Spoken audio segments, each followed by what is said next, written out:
رحمة من الله لنت لهم ولو كنت فظا غليظ القلب لانفضوا من حولك صدق الله مولانا العظیم۔ بارگاہ رسالت معاب صلی اللہ تعالی علیہ وسلم میں درود پاک کا ہدیہ پیش کریں۔ اللہم صلی علی سیدنا و مولانا محمد معدن الجود والکرم وآلہ واصحابہ الکرام وابنہ الکریم وبارک وسلم صلاة دائمتا سرمدا ابدا۔ عزیزان گرامی وقار، انسان کو اللہ تبارک و تعالیٰ نے جو خصوصیات عطا کی ہیں اس میں خاص طور پر زبان اور بیان کی خصوصیت بہت اہم ہے۔ شیخ سعدی رحمۃ اللہ تعالی علیہ فرماتے ہیں تا مرد سخن نہ گفتہ باشد عیب و ہنرش نہ ہفتہ باشد۔ جب تک آدمی بات نہیں کرتا اس کی اچھائی بھی چھپی رہتی ہے، برائی بھی چھپی رہتی ہے۔ انسان اپنے کلام سے، اپنی بات سے سمجھ میں آ جاتا ہے کہ کس کیٹیگری کا ہے، کس لیول کا ہے۔ اس کی گفتگو کے آداب اس کی حقیقت بتاتے ہیں، بلکہ یہاں تک کہ اس کے نسب کا بھی پتہ لگا لیا جاتا ہے اور اس کی تربیت کا بھی اندازہ ہو جاتا ہے۔ حضرت لقمان حکیم سے پوچھا گیا نیکی کس کا نام ہے، تو آپ نے فرمایا دو چیزیں اور بہت چھوٹی ہیں۔ نیکی دو چیزیں ہیں جو بہت چھوٹی ہیں۔ کہا کیا ہے؟ کہا کہ ملاقات میں لوگ اپنے بھائیوں سے مسکرانا اور نرم گفتگو کرنا۔ ساری نیکیوں کی جڑ ہے یہ، نرم گفتگو کرنا اور لوگوں سے خندہ پیشانی کے ساتھ مسکرا کر ملاقات کرنا۔ لیکن میرے عزیزو، یہ دو چیزیں بناوٹی تو بہت سارے لوگوں کے ساتھ آ سکتی ہیں، اخلاق تصنع جس کو کہتے ہیں، تکلف کے ساتھ بہت سارے لوگوں کے ساتھ آ سکتی ہیں، لیکن حقیقت میں جس انسان کی طبیعت میں یہ دو چیزیں ہونی چاہیے وہ کب سمجھ میں آتی ہیں؟ اس وقت جو مولا علی کرم اللہ وجہہ الکریم نے فرمایا کسی انسان کو اس کی حقیقت دیکھنا ہو تو غصے کے عالم میں اسے دیکھو۔ وہ اپنے آپے سے باہر ہوتا ہے یا اپنے مزاج کے خلاف کس طرح بات کو سن کر کے تحمل رکھتا ہے۔ سب سے بڑا پہلوان وہ ہے جس نے اپنے غصے کو کنٹرول کیا اور اپنی زبان پر قابو پا لیا، ورنہ یہ وہ لمحہ ہے جب انسان پھٹ پڑتا ہے، جو دل کے اندر ہے سب کہہ جاتا ہے۔ آپ کو میں بتاؤں، نبی کریم صلی اللہ تعالی علیہ وسلم کے عظیم اخلاق کریمہ، بخاری شریف کی حدیث ہے، حضور مسجد نبوی میں تشریف فرما ہے۔ اس وقت مسجد نبوی، آج ہو سکتا ہے آپ کے ذہن میں جو امیج ہے مسجد نبوی کی، بہت بڑی عالی شان مسجد، لیکن وہ زمانہ نبوی میں اس طرح کی نہیں ہے۔ کچی دیواریں تھی، اوپر چھپر کے چھت پڑے ہوئے تھے اور مٹی کی زمین تھی۔ یہ مسجد نبوی کی شکل اس زمانے میں حضور اکرم صلی اللہ تعالی علیہ وسلم اپنے صحابہ کے ساتھ بیٹھے ہیں، ایک دیہات کا رہنے والا شخص آیا۔ ایک بات یاد رکھیں کہ دیہات میں، گاؤں میں رہنے والوں کے اخلاق اور تمیز میں بڑا فرق ہوتا ہے، ان کے ہاں آداب کی کمی ہوتی ہے۔ وہ شخص آیا اور مسجد نبوی میں آ کر حضور صلی اللہ علیہ وسلم سے کچھ بات چیت کیا اور تھوڑی دیر کے بعد مسجد میں ہی کھڑے ہو کر پیشاب کرنا شروع کیا۔ بخاری شریف میں یہ حدیث موجود ہے۔ جب مسجد نبوی میں کھڑے ہو کر پیشاب کرے تو صحابہ اکرام سب دیکھ کر کے دوڑانے لگ گئے، خذوہ خذوہ، پکڑو اس کو، پکڑو اس کو، اور صحابہ دوڑاتے تھے، وہ پیشاب کرتے ہوئے بھاگتا تھا پوری مسجد میں۔ نبی پاک صلی اللہ تعالی علیہ وسلم نے فرمایا دعوہ، چھوڑ دو اس کو، کر لینے دو، پیشاب کر رہا ہے مسجد میں، چھوڑ دو اس کو۔ جب وہ صحابہ اکرام حضور کا حکم سنتے ہیں سب پیچھے ہٹ گئے۔ تھوڑی دیر کے بعد نبی کریم صلی اللہ تعالی علیہ وسلم نے صحابہ سے فرمایا پانی کے ڈول بھر کر کے لائے جائیں۔ صحابہ سے ہی منگوایا، پانی کے ڈول بھر کر کے لائے گئے اور مسجد نبوی کے میدان میں فرش پر بہایا گیا اور صاف کیا گیا۔ اب وہ شخص نہایت ہی ڈرا سہما کھڑا تھا، میرے ساتھ کیا ہوگا پتہ نہیں، میں نے پیشاب کیا، اب مجھے یہ لوگ قتل کر ڈالیں۔ نبی کریم صلی اللہ تعالی علیہ وسلم نے قریب بلایا اور فرمایا، نہایت نرم گفتگو کے ساتھ حضور فرماتے ہیں، یہ اللہ کا گھر ہے، یہاں پیشاب نہیں پیشانیاں رکھی جاتی ہیں. بس یہ جملہ ہے، بخاری شریف میں موجود ہے. یہاں عبادت کی جاتی ہے. اتنا کہہ کر رخصت ہو گئے، رخصت کر دیا. وہ دیہات سے آیا ہوا جو نوجوان تھا یا شخص تھا، باہر نکلتے ہی وہ کلمہ طیبہ پڑھ کر حضور کی غلامی میں شامل ہوا. میں نے وہ بلند عالی اخلاق نہیں دیکھے. نبی کریم صلی اللہ علیہ وسلم کے بارے میں قرآن کہتا ہے، فَبِمَا رَحْمَةٍ مِّنَ اللَّهِ لِنْتَ لَهُمْ. اللہ کی رحمت سے آپ لوگوں کے لیے نرم ہیں، اس لیے لوگ آپ کے ارد گرد لگے ہوئے رہتے ہیں. وَلَوْ كُنْتَ فَظًّا غَلِيظَ الْقَلْبِ لَانْفَضُّوا مِنْ حَوْلِكَ. اے رسول، اگر آپ سخت دل ہو جائیں تو پھر یہ سب چھٹ جائیں گے، آپ سے دور ہو جائیں گے. اس رسول کے لیے جب کہا گیا ہے کہ اگر آپ سخت ہو جائیں تو لوگ چھوڑ کر کے دور ہو جائیں گے، تو ہمارے اور آپ کے لیے کس قدر لہجے کی پابندی ضروری ہے. ہاں عزیزان گرام وقار، اپنی گفتگو، اپنے کلام، اپنی بات چیت سے آپ اپنے سلیقے بتاتے ہیں. گالی گلوچ کرتے ہوئے جن کی صبح شامیں ہوتی ہیں، ان کو دیکھ کر کے ہی پہچان میں آ جاتا ہے کس گھر سے یہ تعلق رکھتا ہے، کہاں ان کی تربیت ہوئی ہے، کس طرح ان کے آداب سکھائے گئے. اسی لیے میرے عزیزو، بچوں کو آوارہ بھی نہ چھوڑ دینا کہ وہ اپنی زبان گلی کوچوں سے سیکھ کر کے جائیں. کل کو ہوگا یہ کہ اس کی زبان کی وجہ سے لوگ تمہیں تان و تشنیع کریں گے، اس کا باپ ایسا ہوگا اس لیے بچہ ایسا ہے، اس کی ماں اس طرح ہوگی اس لیے اس کی گفتگو ایسی ہے. کیونکہ موسٹلی زیادہ طور پر بچے اپنے ماں باپ کے اخلاق کو نقل کرتے ہیں، ٹرانسفر ہوتی چلی جاتی ہیں.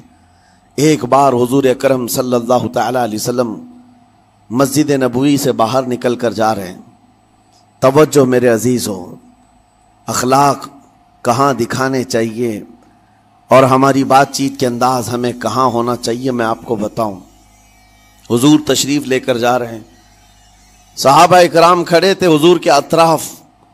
مدینہ طیبہ کی ایک بوڑھی خاتون جس کا ذہنی توازن کھویا ہوا ہے، یعنی وہ دماغی طور پر ڈسیبل ہے، اور وہ آئی جا رہی تھی. لوگ جب بھی اس کو دیکھتے راستہ کاٹ لیتے. وہ جس کو بھی پکڑتی تھی سنانا شروع کرتی تھی، جو منہ میں آئے بکنے لگ جائے، اور لوگوں کو تنگی محسوس ہونے لگتی. صحابہ نے دیکھا کہ یہ عورت آ رہی ہے، حضور کی طرف آ رہی ہے. سب نے حضور صلی اللہ علیہ وسلم کو گھیر لیا، اس کا راستہ روکنے کے لیے. اب آئے گی اور نبی کریم صلی اللہ علیہ وسلم کے پاس اگر زبان درازی کرنے لگ جائے، پاگل عورت ہے، اور بک بک کرنے لگ جائے، حضور پاک صلی اللہ علیہ وسلم کے ادب میں کہیں کمی نہ آ جائے. صحابہ کا یہ ہمیشہ اہتمام رہتا. حضور اکرم صلی اللہ علیہ وسلم نے دیکھا تو صحابہ سے کہا، ہٹ جاؤ، اس کو آنے دو، ہٹ جاؤ، اس کا راستہ چھوڑ دو. صحابہ نے کہا، یا رسول اللہ صلی اللہ علیہ وسلم، اس کا ذہنی توازن ٹھیک نہیں ہے، دماغی طور پر وہ عورت ٹھیک نہیں ہے.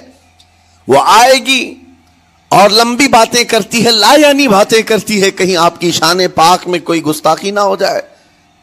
صحابہ روک رہے تھے. حضور پاک صلی اللہ علیہ وسلم نے سختی سے فرمایا، ارشاد فرمایا، ہٹ جاؤ، اس کا راستہ چھوڑ دو. مجھے پتا ہے پورے مدینے میں اس کی کوئی نہیں سنتا، میں بھی نہ سنوں تو کس کو سنائے گی؟ اگر میں بھی نہ سنوں تو وہ کس کو سنائے گی؟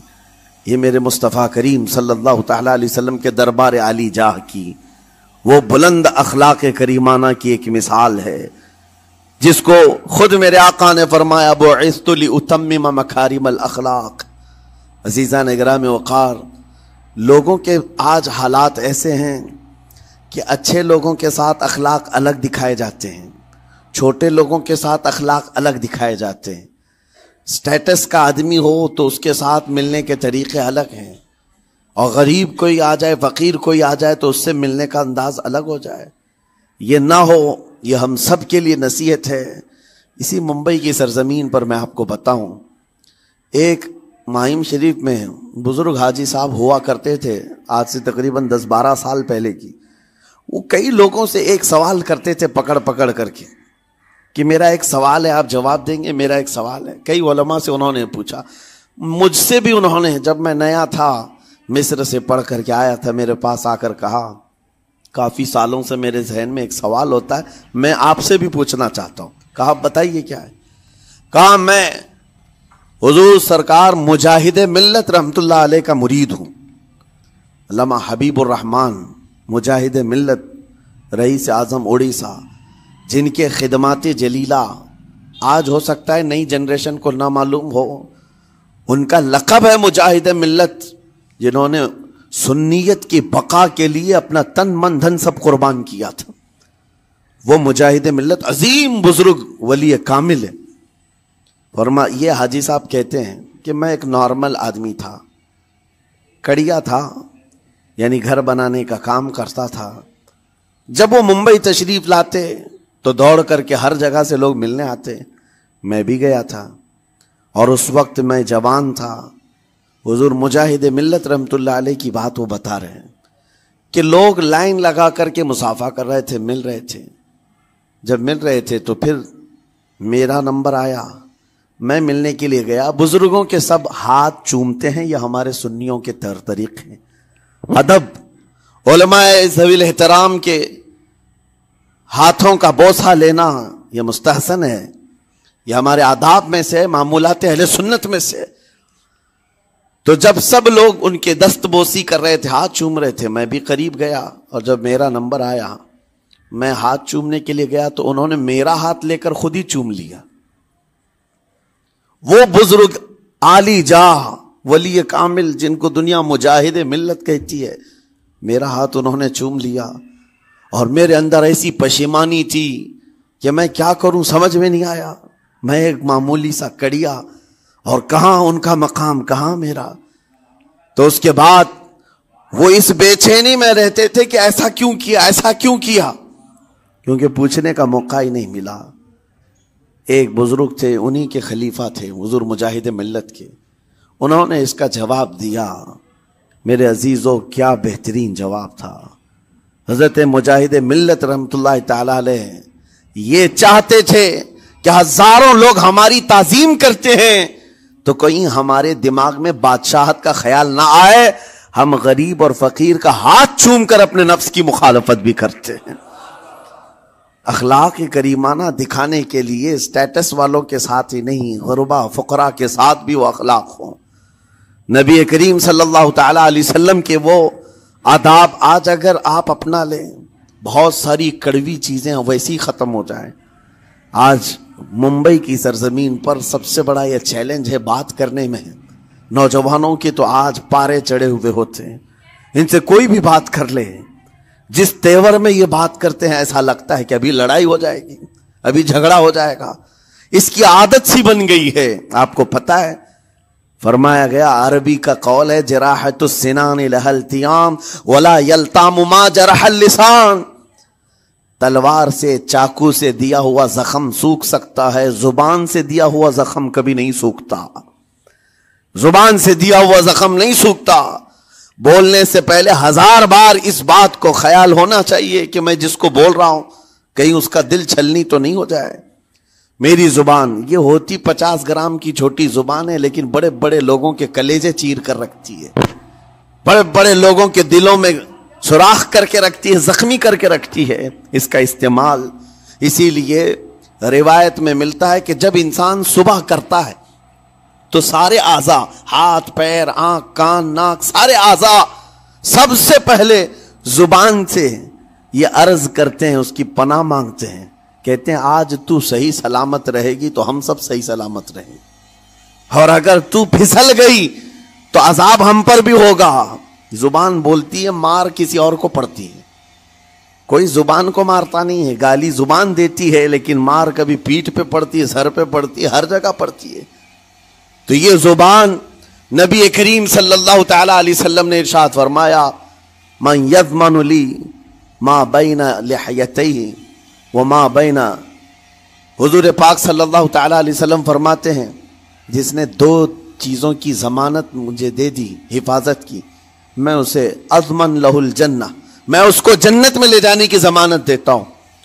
دو چیزیں کیا ہیں؟ حضور فرماتے ہیں ایک دو جبڑوں کے بیچ میں جو موجود زبان ہے اس کی حفاظت کر لے، اور دو رانوں کے بیچ میں جو شرمگاہ اس کی حفاظت کر لے.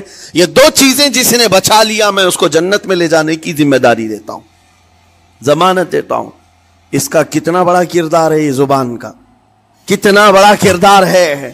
اور حضور نے ایک بار پکڑ کر کے فرمایا تھا، زبان کو پکڑ کر کے کہا تھا یہ وہ زبان ہے جو انسان کو جنت میں بھی لے جاتی ہے اور دوزخ میں بھی لے جاتی ہے.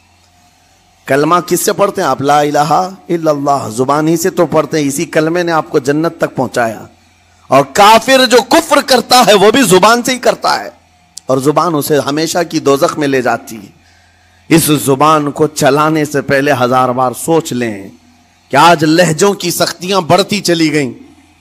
اور آپ کو پتہ ہے قرآن پاک میں رب تعالیٰ نے یہ فرمایا وَلَا تَقُلْ لَهُمَا اُفٍّ وَلَا تَنْهَرْهُمَا، والدین کے بارے میں بچوں کو کیا کہا گیا؟ ان کو اف تک نہ کہو. لیکن زبان جب کھلتی ہے نا، ماں باپ کے خلاف نوجوانوں کو ہم نے دیکھا ہے گالی گلوچ کرتے ہوئے اور اتنی بری باتیں کہتے ہوئے، معاذ اللہ. عزیزان گرام وقار، حضور نے تو یہ فرمایا جس نے پلٹ کر کے اپنے ماں اور باپ کو سخت لہجے میں بات کیا یا ان کی نافرمانی کی، حضور فرماتے میرا دل چاہتا ہے کہ اس کے گھر کو آگ لگا دوں، آگ لگا دوں. اس لیے اس بات کو ہمیشہ یاد رکھیں، تمہارے لہجے کی سختیاں کسی کو زخمی کر دیں تو آخرت خراب ہو جائے گی، آخرت خراب ہو جائے گی. حضرت علقمہ رضی اللہ تعالیٰ عنہ حضور کے صحابی، حضور صلی اللہ علیہ وسلم کے صحابی، آخری وقت آ گیا تھا لیکن زبان نہیں کھلتی تھی. ان حضور پاک صلی اللہ علیہ وسلم کے پاس سفارش لائی گئی کہ آپ کے وہ ساتھی ہیں انتقال کر رہے ہیں لیکن زبان پر کلمہ بھی نہیں آتا. حضور تشریف لائے، دیکھا، پوچھا گھر میں ان کے کون کون ہے؟ کہا بیوی ہے اور ماں ہے. ماں کو بلایا اور کہا علقمہ کے بارے میں کیا کہتی ہو، کیسا تھا؟ کہا بہت اچھا، پرہیزگار، عبادت گزار، ساری نیکوکاریاں اس کے اندر ہیں. تو پھر حضور نے پوچھا اچھا یہ بہت نیک تھا، تم بھی اس سے راضی ہو کہ نہیں ہو؟ ماں نے کہا میں نہیں راضی ہوں، میں راضی نہیں ہوں. کہا کیوں، وجہ کیا ہے؟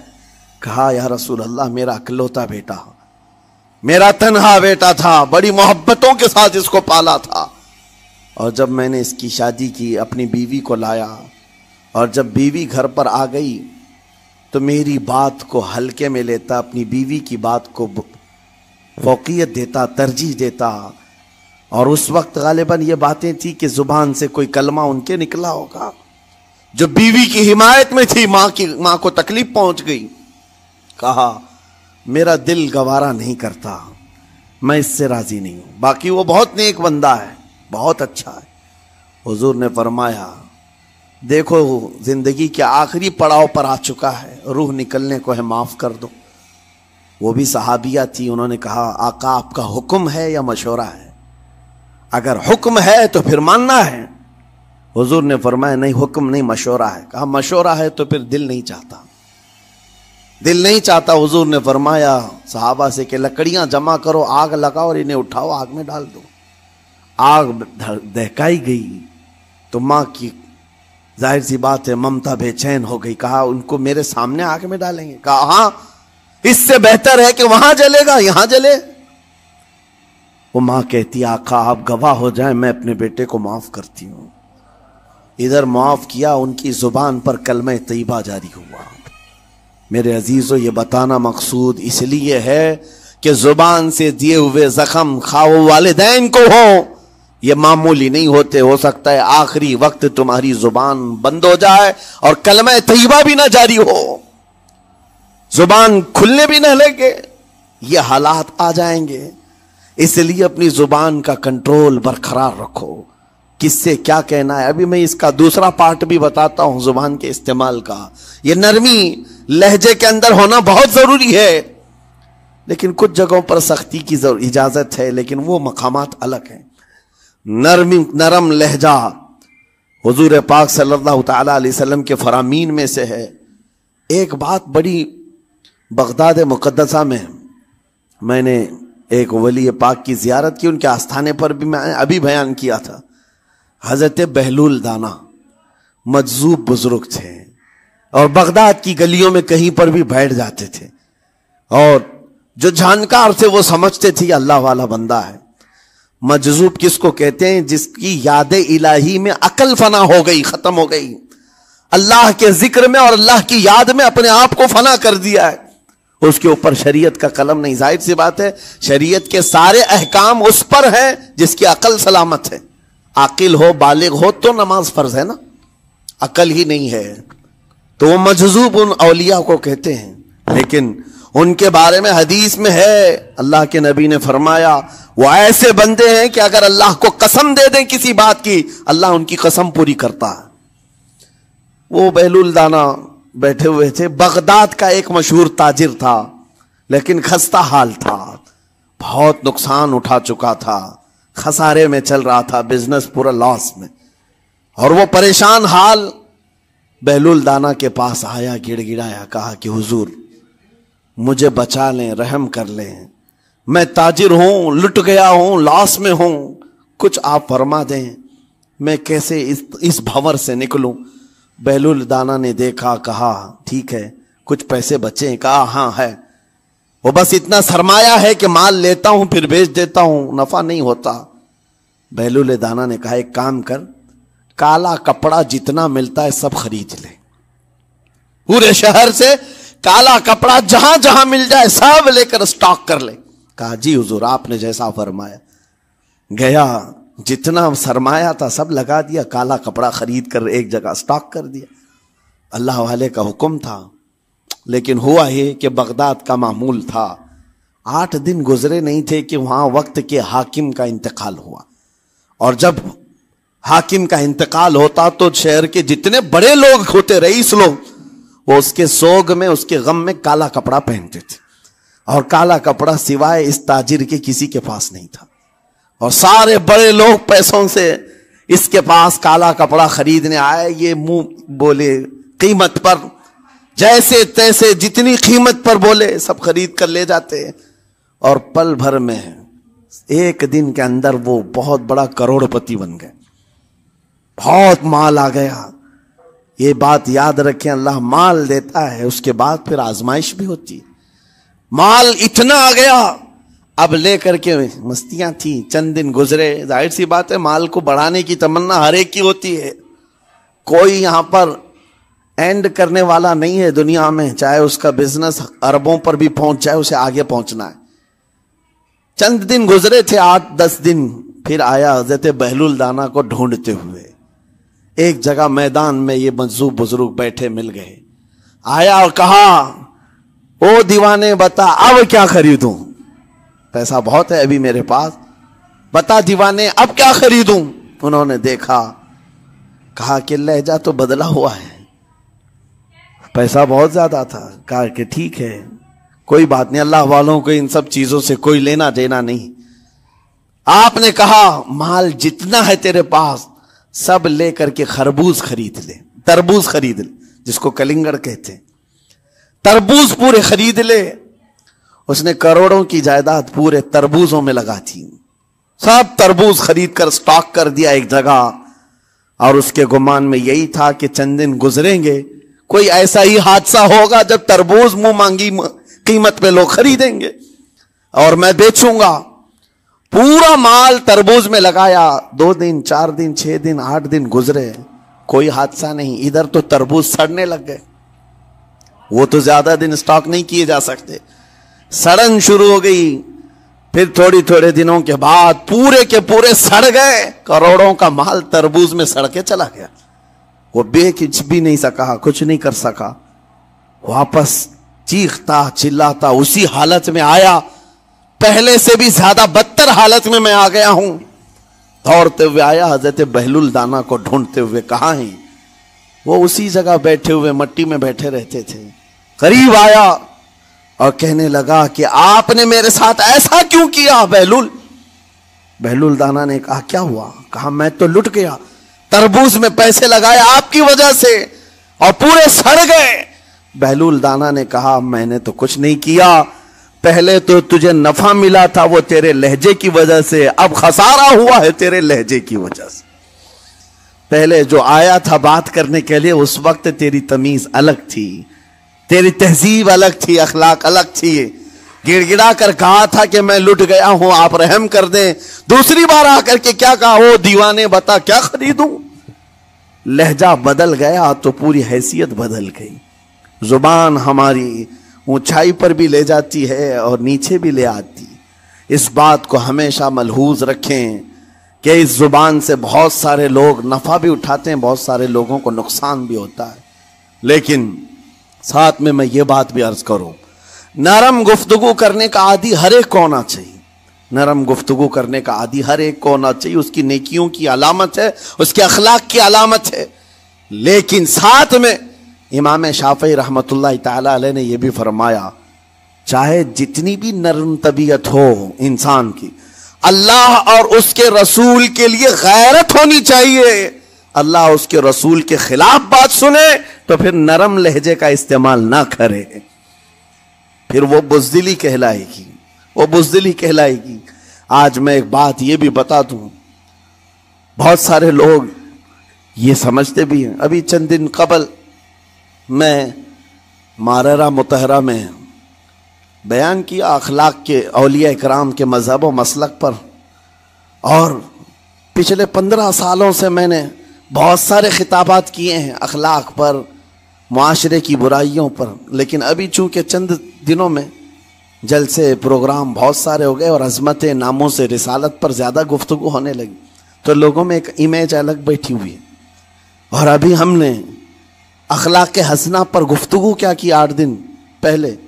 ایک بزرگ نے مجھ سے پوچھا، ایسی بھی تقریر کرتے ہیں آپ ایسی بھی تقریر کرتے ہیں، یعنی نرم گفتگو بھی کرتے ہیں؟ مطلب یہ ہے کہ ہماری امیج ایسی بنا کر رکھیں کہ ہم ہر وقت چلاتے ہی رہتے ہیں، ہر وقت للکارتے ہی رہتے ہیں. میرے عزیزوں، میں یہاں پیغام دینا چاہتا ہوں، ہم قرآن کے اس آیت پر عمل کرنا چاہتے ہیں جو مولا نے فرمایا اشداء علی الکفار رحماء بینہم. مومنین کی شان ہے، صحابہ کی شان ہے، وہ کافروں پر سخت ہوا کرتے ہیں اور مومنوں کے لیے نرم دل ہوا کرتے ہیں. زبان کی نرمی ایمان والوں کے لیے ہے، زبان کی نرمی محبت مصطفیٰ کے لیے ہے، عاشقان مصطفیٰ کے لیے ہے. ساتھ میں زبان کی سختی کفار و مشرکین کے لیے ہے، گستاخان رسول کے لیے ہے. اور اگر یہ چیز نہیں آئی تو پھر آپ سمجھ لیں نیک اس وقت نہیں کہلائے گا آدمی. بعض لوگوں کو ایسا لگتا ہے نرم بات کرنا چاہیے، نرم گفتگو، بالکل صحیح ہے، یہ اخلاق ہے. لیکن اگر ایسے مقامات پر جہاں تمہارے نبی کو کوئی گالی دے رہا ہو، رب کی شان میں کوئی بھونک رہا ہو، اس وقت تم کہو کہ اخلاق ہے، نرم بات کرنا چاہیے، یہ بے غیرتی ہے، یہ بے غیرتی ہے. تمہاری بیوی کو اگر تمہارے سامنے کوئی چھو دے اور اس کے بعد تم ہنس کر کے اس سے کہو ٹھیک ہے جائیے صاحب، آپ کو کہا جائے گا بے غیرت آدمی، بے غیرت آدمی ہے. انسان کو اپنی بیوی، اپنی بیٹی، اپنی ماں پر بھی غیرت ہوتی ہے، وہ سنتا نہیں ہے، یہ پیدائشی ہے، فطرت ہے انسان کی. اور مومن کی شان یہ ہے سب سے بڑی غیرت اس کے لیے اللہ اور اس کے رسول کے لیے ہوا کرتی ہے. اللہ اس کے رسول کے لیے. ماں اور باپ کو گالیاں ایک وقت میں برداشت کر بھی لے جائے، لیکن اللہ اور اس کے رسول کی شان میں وہ ہرگز برداشت نہ کرے. یہ ایمان کی علامتوں میں سے ہے. بہرحال میں نے زبان کے دونوں استعمال آپ کو بتائے. سخت لہجے بھی ہیں، نرم لہجے بھی ہیں. لیکن جب آپ کا پالا کسی گستاخ سے نہ پڑے تو ہمیشہ نرم گفتگو کرنے کے عادی بنے. مومنین میں نرم لہجے کا اختیار ہمیشہ رہے. اس سے اخلاق آپ کے بتائے دکھائے جاتے ہیں، اس سے آپ کے اخلاق معلوم ہوتے ہیں. ساتھ ہی معاشرے میں نرمی اور محبت کا ماحول بھی قائم ہوتا ہے. ڈانٹنے کے طریقے بھی میں آپ کو بتاؤں. میرے استاد، میرے والد اگرامی فرمایا کرتے تھے، حضور حافظ ملت رحمت اللہ علیہ جو الجامعۃ الاشرفیہ مبارک پور کے بانی ہیں اور بڑے محدث جنہوں نے ایک نہیں ہزاروں عالم پیدا کیے، اس ہندوستان کی بات کر رہا ہوں. حافظ ملت رحمت اللہ علیہ پوری بخاری شریف پڑھاتے تھے. تقریباً 40 سال تک انہوں نے پڑھایا بخاری شریف. میرے والد ان کے شاگرد ہیں. فرماتے ہیں جب وہ بہت زیادہ ناراض ہو جاتے کسی سے، ڈانٹنا ہوتا، ہر استاد بچے کو ڈانٹتا ہے، کبھی کچھ بچہ نافرمانی کر جائے یا مزاج کے خلاف بات کرے تو استاد ڈانٹتا ہے. تو حافظ ملت رحمت اللہ علیہ اگر کسی شاگرد کو ڈانٹتے بھی غصے میں تو کہتے ہیں اے جنتی کیا کر رہا ہے. کہتے ہیں اگر یہ جملہ قبول بھی ہو جائے تو بچہ جنتی ہو جائے. لہجے کی یہ استعمالات اولیاء سے سیکھو میرے عزیزو. غصے پر کنٹرول اس وقت تمہارے اخلاق معلوم ہوتے ہیں جب تمہارا غصہ عروج پر ہوتا ہے. اس وقت تمہاری حقیقت لوگوں کے سامنے آتی ہے. وہ اپنے شاگردوں کو ڈانٹتے بھی تو جنتی کہہ کر ڈانٹتے ہیں. یعنی کوئی گالی نہیں ہے, کوئی برے کلمے نہیں ہیں, بلکہ ایسا جملہ ہے کہ اگر قبول بھی ہو گیا استاد کی زبان سے اس کی تو زندگی وصول ہوگی. اللہ کی بارگاہ میں دعا ہے مولا تعالیٰ اس زبان کو خالص اپنے ذکر میں لگائے اور اپنے حبیب پاک کے ذکر میں لگائے. مولا تعالیٰ ہم کو زبان کی بد کلامیوں سے محفوظ و مامون فرمائے. وآخر دعوانا ان الحمد للہ رب العالمین. السلام علیکم.